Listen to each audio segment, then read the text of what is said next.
Hello and welcome. You are listening to the Gay with God podcast, a safe place for us to share our stories and support one another. How long did we know? What challenges did we face? Did we lose our faith? When did we find our way back home? Or are we still searching?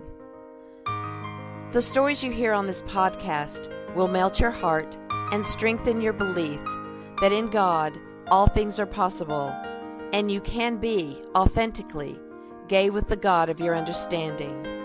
I am your host, Midge Noble, and I am very honored that you are here. Good morning, everybody. This is Media Monday, and this is Midge Noble, your host. Still don't sound exactly like Midge. I don't know what's going on. I don't have a fever. I'm pretty sure I'm not at all contagious, but the after effects of pneumonia seem to be ever present. And so I'm sorry if I try to clear my throat, if I take a sip of something warm. It is what it is. But that's part of what I want to talk about today is that the effects of stress on our body is really, really toxic. And you and I know that we have been under an unimaginable amount of stress in the last year. And it's been building and building all throughout actually the last several years. You know, COVID was stressful. People have changed jobs. We've lost family members and friends to death. We went through a horrendous experience after the last election, and that was tragic. And then, you know, we get back into the swing of things, and things are going pretty good. Those of you who don't agree with me as far as how things were going under President Biden's time in office, I hope that history will prove to you that it wasn't as bad as you've been told, and it wasn't as bad as you think. For me, my line is, are most of us being taken care of? Yes, we're going to have higher prices. Yes, the economy is not always good or bad. But when you look at the final numbers, when you look at what he put into place and what he did, although not perfect, it's a whole lot better than what we're seeing now. Would you agree to that? I think we all could agree with that, is that it's a whole lot better than how this um I don't want to say the word that first came into my head, but this candidate that is in the office, number 45, is showing already that people don't matter, crises don't matter, protecting us from things don't matter. So we're under a lot of stress. If you are in any marginalized community, woman, not white, if you are LGBTQIA+, elderly and on Social Security, Medicaid, Medicare, and I'm sure there are some folks that I have missed, but you know what I'm saying, that pretty much everybody except far right-winged, conservative, Christian nationalists, and the very, very rich, you've got a target on your back. And I'm just saying to MAGA folks, if you fall into any of those categories, like specifically older, female, on a fixed income, my dears, my brothers and sisters, you're still got a target on your back. It doesn't matter who you voted for. You voted for someone who doesn't care about your needs. And so we're in a lot of stress. That's the bottom line. We're in a lot of stress. We have the bombardment of all their scattered cuckawucka that they put out there. And that cuckawucka is so powerful because it keeps us scattered in so many different directions that we can't focus on what we need to focus on. We can't come up with a plan for one thing because we've got 100 things in a day that were being thrown at us. Well, now he's done this. Well, now he's done that. Well, now he's done this to them. And we cannot catch a breath. We cannot make a plan. We cannot create a space of buffer between us, we think. But if we don't find that buffer, our community, all of those who are marginalized around us, are going to suffer greatly. I can tell you that your physical health, when stressed, can create all sorts of physical problems. You can have headaches, body pain, high blood pressure, digestive issues, and it can also lead to heart disease, stroke, and a host of other conditions. So I want you to understand that these things mimic lots of things. So you may not see it as stress, but I truly believe that, and I haven't been sick for a while, but when I do get sick, I can almost always tell you that I'm run down at the time. I've done, maybe more, extended myself more than I needed to, or I just haven't been eating as well. And then lots of things happen. I confess, and I'll be the first to tell you that I've stress eated over this election and post-election. I have really eaten things that I haven't eaten in years, and that's taking a toll on my body because my body is not used to all of the things I've been eating. And sugar is my main drug. I'll tell you, sugar is my drug. And when I am in a lot of stress, I consume way too much sugar. And I think that that weakened my body, but I relate it back to the stress. So the pneumonia wasn't caused by this election, but the pneumonia was easier for me to get because my resistance was way too low and my body wasn't being fed appropriately. Of course, our mental health is going to be affected by the stress that we're under. And when mental health starts to be affected, even if you don't have a mental health diagnosis, you're still going to be creating more anxiety. How many of us are excessively worrying about what's going to happen? How's it going to happen? Is it going to affect us? Are we going to have to move out of the country? Our sleep is disturbed. When your sleep is disturbed, then you're not getting the nutrients that you need from your body during sleep to keep you safe. You also are creating all that cortisone through the stress, which creates weight gain, that creates more sadness and more depression because now you've gained weight. And it can create an increase in the conditions that you already are dealing with. And if you've never had depression, you may start to realize that now you're depressed. And now you're fearful and anxious, and you're looking around you and you worry about who's next to you in the grocery store. And, is somebody going to come to the school after some kids, and your kids might be in the way of their raid or whatever.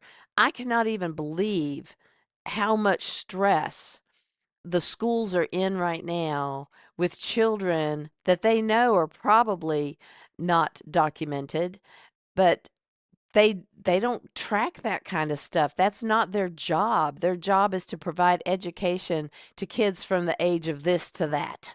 And so it doesn't matter. I worked in the school system. We never documented who was, who was an immigrant and who wasn't.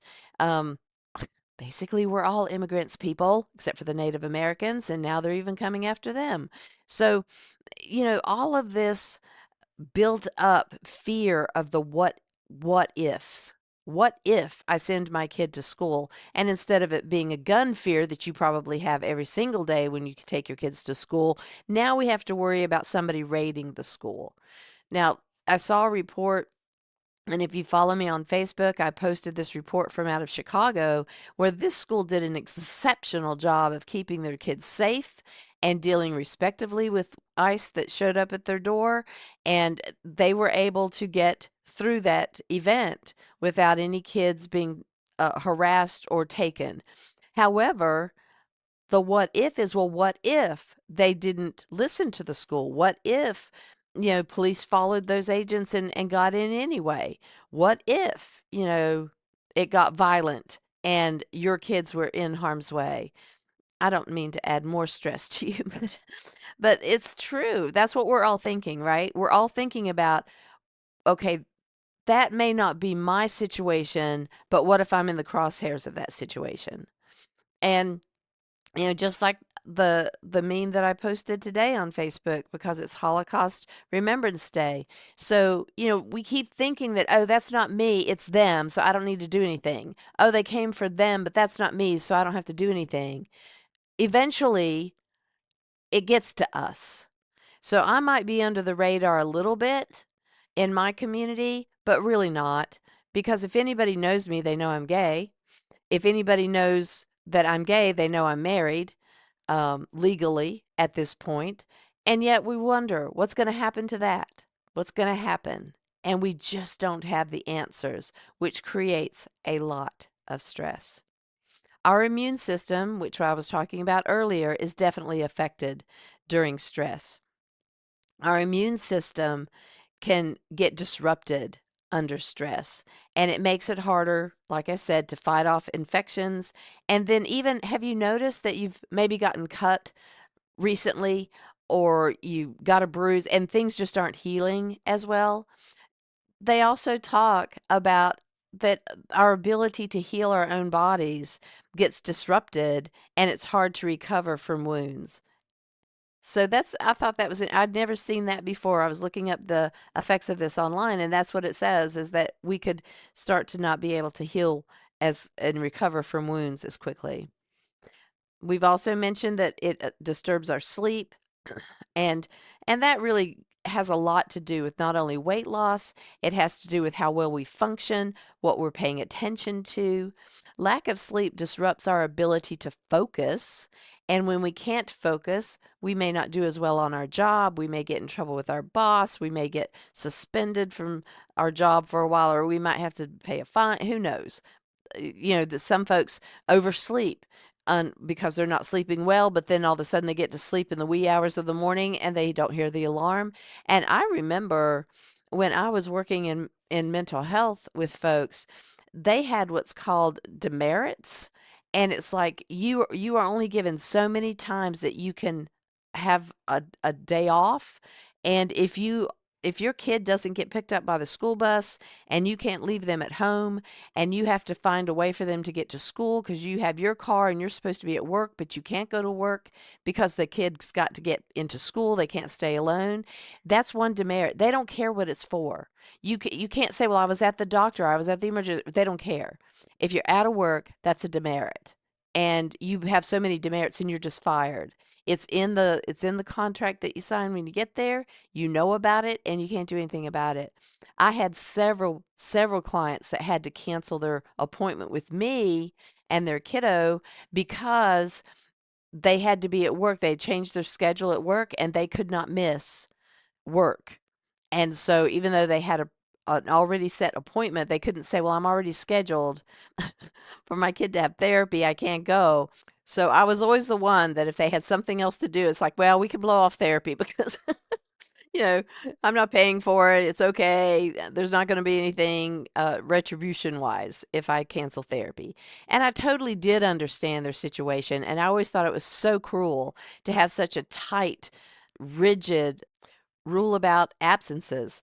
I know people can take advantage of that, but for most of the folks that were working, they needed that paycheck. So if they could be there, they would always be there. And so it's really, really sad. So we understand that stress is going to affect our entire life. It's going to affect our body. It's going to affect our heart. It's going to affect our sleep. It can affect our menstrual cycles, and our heart. Seriously, the increase blood pressure and cholesterol and all of that happens when we're under stress can mimic a heart attack. It can create arrhythmia where our heart starts beating faster and can get out of sync. There are so many things that stress does to the body that we couldn't possibly list them all here. So we have to manage our stress. We just have to. Because if we don't, we're not going to be able to make it through the next 4 years. We will all be just in some, facility at some point. So we need to make sure that we're managing this stress. The first thing that I want us to consider is the silence that we've talked about multiple times on this podcast. But silence doesn't necessarily mean don't have any noise. Silence is how we shut out. Think of it this way today, that silence is how we shut out the world. So silence might be in the form of shutting off the television. Stop watching the news. I'm not saying don't get some news bites. Maybe on Instagram or somewhere else. You might want to get some headlines if you really want to stay in touch, because I do understand we need to know what's happening. But don't sit there for hours. Don't watch every newscast that is available. Take your silence as a way of a refreshment to yourself. Shut off the noise.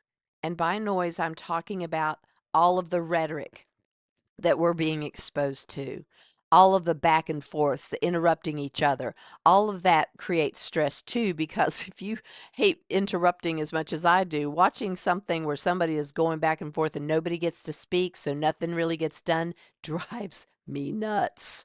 I quit watching newscasts a long, long time ago. I get news from other sources that I can control, and I don't listen to that back and forth. It's never helpful. So when I get something from the news, it's going to be a headline that I want to know more about, and it's not going to be one of those back and forth videos of somebody talking and somebody else talking over them. So fill it up with meditation music. If you are able to meditate, make sure that that's happening every day. It doesn't have to be long. You can do it for a minute, 5 minutes, 10, 15, as long as you have, as long as you can. You may want some of that meditative music to go along with that so that it gives you a sense of peace and calm. You could have sounds that bring you peace, whether it's the ocean or birds chirping or wind blowing, whatever it is that brings you peace. So we're cutting out the noise of all of the banter and the chatter and the drama. And if you do that every day, at some point during the day, and you may want to break it up to like a minute every so often throughout your day, when you start to recognize that you're exhausted or you're unfocused or you're frazzled, if you can take a moment to even do the four-corner breathing. You breathe in to a count of 4 and hold it for a count of 4. You breathe out for a count of 4 and hold it for a count of 4. It's good to do it maybe 4 rounds that way, and then you can kind of take a break from your brain. When you're counting and when you're breathing, you're focusing on your breath and you're not thinking about anything else. So even that can be a way to combat stress, is that you put your focus on something else. Now, my brain, since when I had COVID a while back, is really hard to focus on reading, although I do a lot of reading, but it's been a struggle because I'm not retaining as much and it's hard for me to read for long periods of time. But trust me, I'm doing a whole lot of reading. It's just been different since I had COVID, and it takes longer for me to do the things I need to do. However, the point is that if reading is still great for you and you get involved in 5, 10, 15, 30 minutes a day reading something that's just fun or something you're super interested in and it has nothing to do with the drama of our lives right now, perfect. Maybe you like listening to music and you want to sing along, and find something that's, just something that you love, that you can dance to, that really jazzes you up.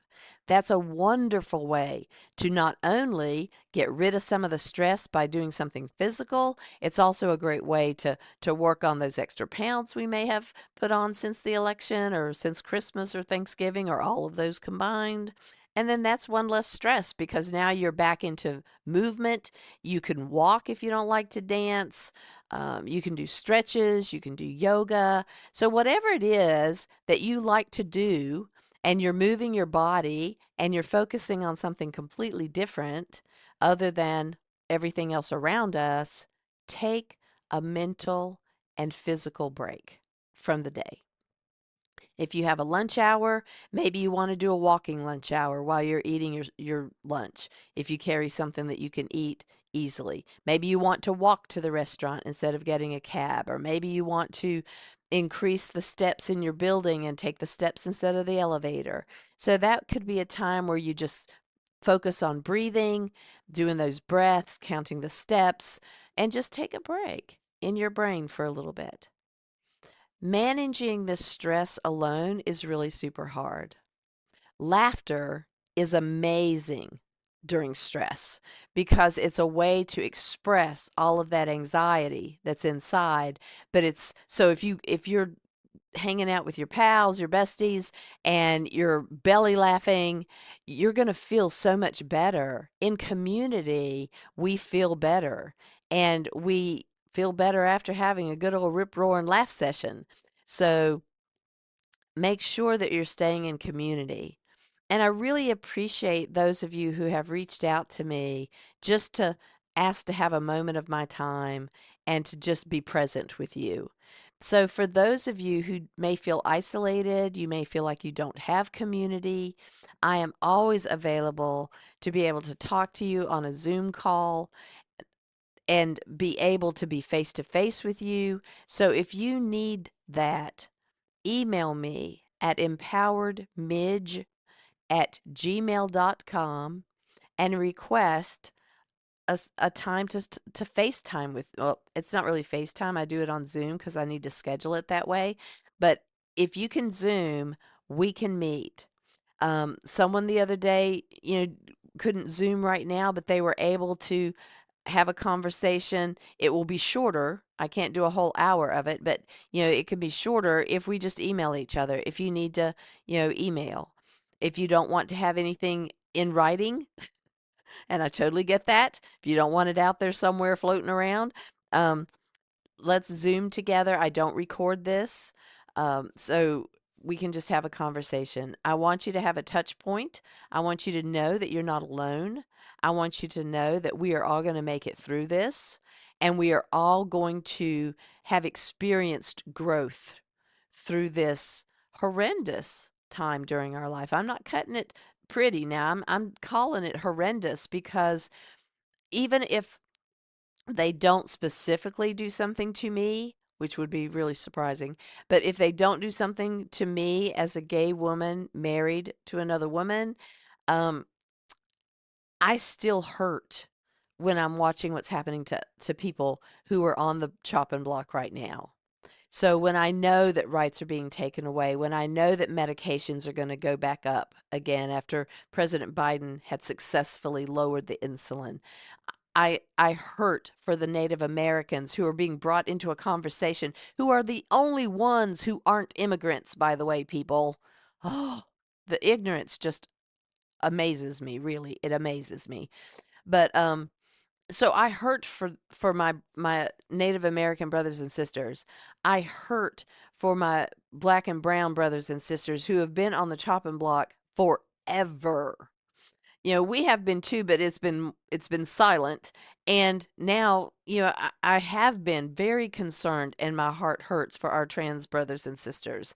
So even if it's not me right now, I'm hurting for all of you. If your lives are being disrupted because of this very irresponsible person in office, I hurt for you.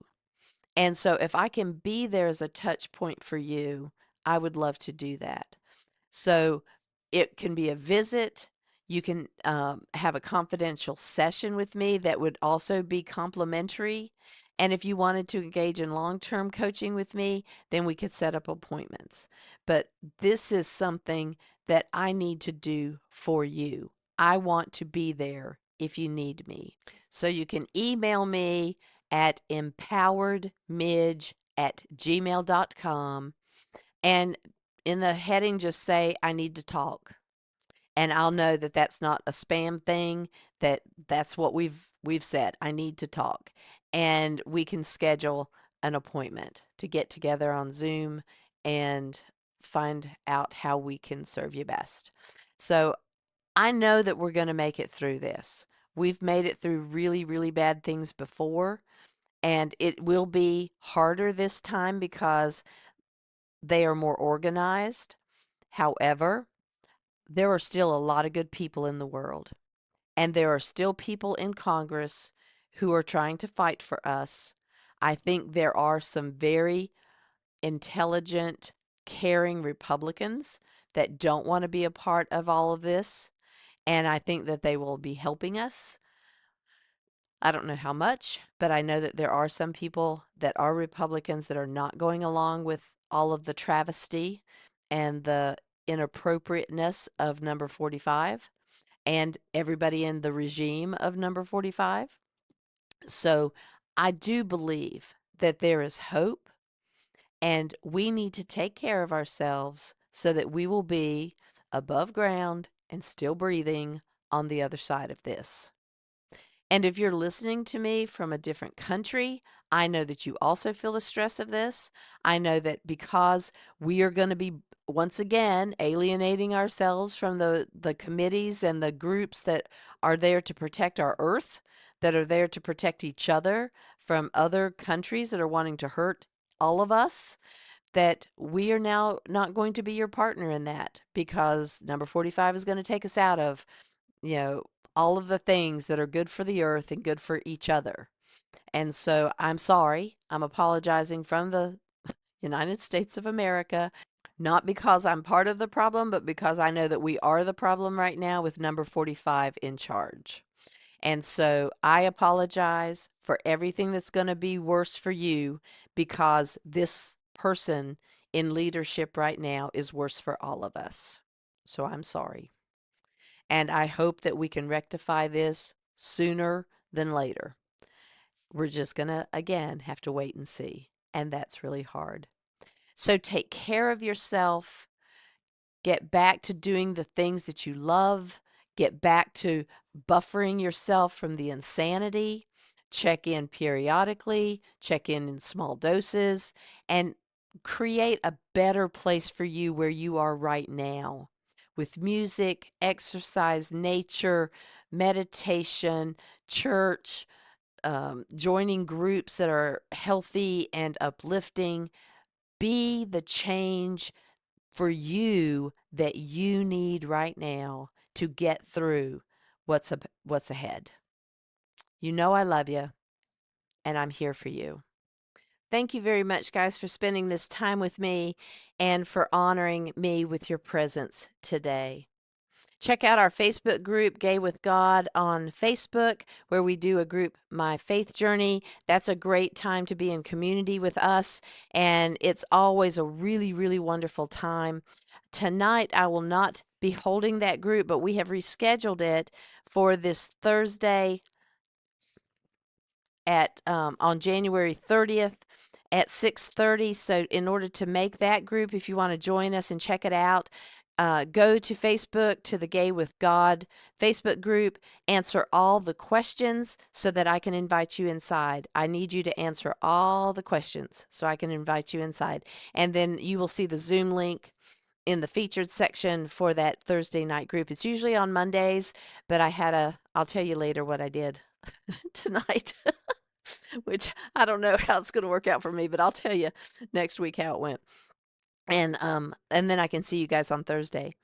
Also, I want to remind you that periodically I do other kinds of groups and other events, and if you're interested in knowing about those, just reach out to me with the email empoweredmidge@gmail.com, and I'll be glad to keep you in the loop. As always, I am interested in doing book clubs for you guys for my book, Gay with God, Reclaiming My Faith, Honoring My Story. So if any of you have read the book, if you want to have a one-on-one with me and talk about the book, we did that right after I had the book published, and we had a wonderful time going through the chapters and people getting the behind the scenes things that didn't make it into the book, and it was quite fun for the group, and it was fun for me too to see their reactions. So if any of you are interested in being part of a Gay with God book club and going through my memoir, just let me know through the email, and I'll be glad to create a group with you guys online. If you are listening to this podcast and are questioning whether you can be gay and be in relationship with the God of your understanding, if you identify as LGBTQIA+, are not even sure if you're gay, God has always been within you, even when you didn't know it. You have always been gay with God. Thank you, everybody. Stay tuned to see how you can join the Gay with God community. And as always, you are loved. I want to invite you to become a part of the Gay with God community. How can you do that? Stay connected by messaging me your thoughts and comments in the comment section under the downloads of the show on the Gay with God show page. Subscribe to this podcast wherever you listen and share so we can increase our community outreach and be a light to those who are struggling to claim their faith. Consider being a sponsor so I can highlight your service in our community. We are all worthy of respect and a relationship with the God of our understanding. I want to thank you in advance for supporting this podcast. Together, we as a community will keep this show visible and our community stronger. Deep gratitude to my friend Tim McClendon of Tim McClendon Music for allowing me to use an excerpt from Interlude 4, a song found on his CD entitled Sundance.